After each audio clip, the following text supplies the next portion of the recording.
Welcome back to the Jungle Gardeners. Today I'm going to do a segment I call Meet the Weeds. I'm going to introduce you to a common weed you might find in your yard, especially if you're in Southwest Florida or in any part of Florida. And you've probably seen this before, not known what it is. This guy here right in front of me with these little white flowers with that little yellow center right there, little daisy-like flowers. Daisy because it's a member of the daisy family, the Asteraceae. This is called Spanish needle. Scientific name is Bidens alba. No, I'm not talking about the former President Joe Biden. I'm not trying to make things political. That is just its scientific name, which existed long before Joe Biden was a person. So don't come at me saying I'm making things political. That's just the scientific name. Calm down, okay?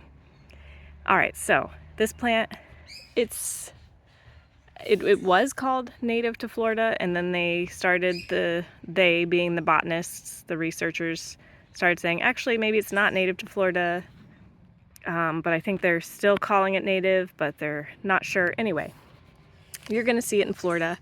It does fine in sunny, sandy, dry soil. It doesn't care. It also likes it if you water and fertilize. It also likes fertilizer.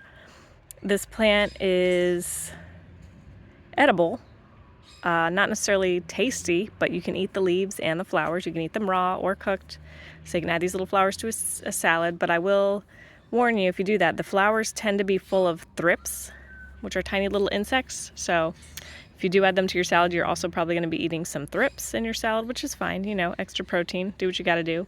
But these flowers are very attractive to a wide range of pollinators. You can see there's a honeybee down there right now on the flower. I'm trying to figure out what's over here on this flower crawling around right now. Looks to be somebody who's disguised. Give me a minute here. Yes, I did just examine this little thing moving around on this one Biden's flower. That is a caterpillar of a moth in the family Geometridae. I believe it's the emerald moths. Anyway, the caterpillars camouflage themselves with little bits of flour that they pull off and attach to their back. So there's a caterpillar under all that debris and detritus. Just looks like a little moving ball of detritus, but there's a caterpillar under there, just pretending that it's not a caterpillar so nothing will try to eat it. So that's one of the things you might see on a Bidens alba or Spanish needle flower. You can even see where it's eaten the petals off of that flower. On this flower here we have a spider, a little crab spider laying in wait for somebody to land there so it can eat them, because even the predators know that the Spanish needle plant is very attractive to all kinds of pollinators. So there's lots of honeybees flying around me here. If there were any butterflies, they would be on this nectaring. I don't know where all the butterflies are right now, but they're not here, I can tell you that much. So it's a great plant to attract pollinators and beneficial insects to your yard. So decide on your own if you want to keep it or get rid of it. But it was used in my master's thesis as a companion plant planted with tomato plants to attract natural enemies to the field to help eat thrips. And it did a great job. It really worked. It attracted natural enemies that went onto the tomato plants and ate the thrips. And yeah, so it's a great plant for that. It'll attract bees of any kind. It'll attract flies, butterflies, all kind of pollinators and beneficial insects to your yard. But here's the downside. Here's why people don't like it. It's the seeds of this plant. The Spanish needle, referring to these seeds. These are the seed heads here that pop off and they stick to your clothing.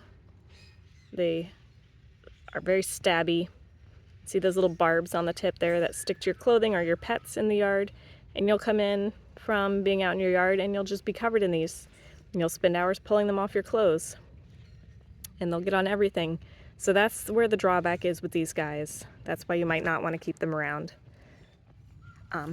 But otherwise, they're fine, but they will be very prolific because of those seeds. They will spread. If you get one plant in your yard, you'll have many more if you let it go to seed. So if you want to keep it for its ability to attract pollinators, but you don't want to have the problem with the seeds, you just prune it. When it, prune off the dead blooms, the dead heads before they go to seed. Just prune those off before they produce seeds. And then you can enjoy the benefits of the attractive attracting pollinators without the drawbacks. And you can eat it. You can throw these in your salad if you want.